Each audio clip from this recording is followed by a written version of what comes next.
បួមាត់ផ្ដិតជាប់ថ្ពាល់ឆ្វេងក្លិនអូនអោបជាប់ខ្នើយគេងឲ្យបងវងវិញគេងនឹកស្រមៃពាល់អើយថ្ពាល់មាននិស័យមិនគួរណាថ្លៃឃ្លាតឆ្ងាយពីនាសាបងពេលនេះឃ្លាតកាយឆ្ងាយទៅទាំងក្លិន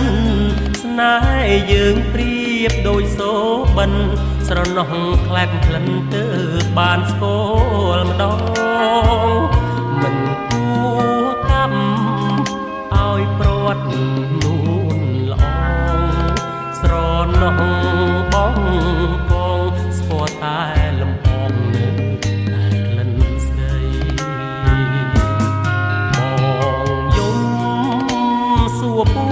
កមិនព្រមឆ្លើយបងស្រែកណាសួរក្នើយមិនណាចេញស្ដី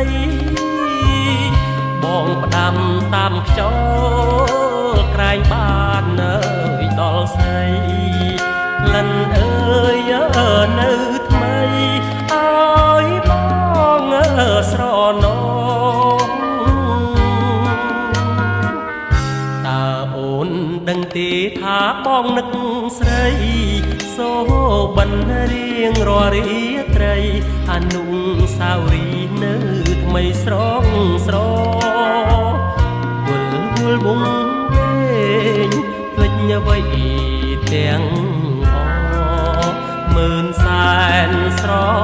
ណោះក្លិនរួមដែលបងធ្លាប់ស្គាល់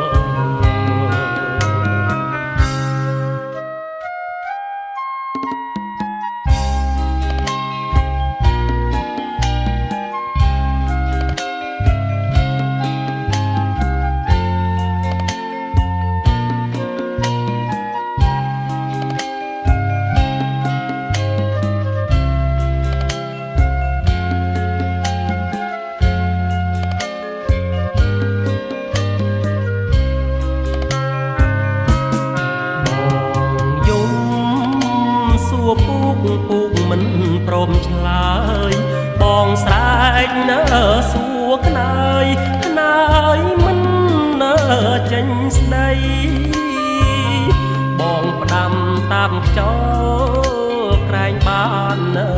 ដល់ស្រីក្លិនអើយនៅថ្មីឲ្យប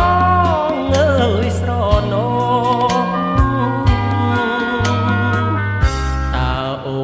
ដឹងទេថាបងនឹកស្រីសូបិនរៀងរាល់រាត្រីអនុស្សាវរីយ៍នៅថ្មីស្រវល់វងវិញភ្លេចអ្វីទាំងអមើលសែនស្រណោះ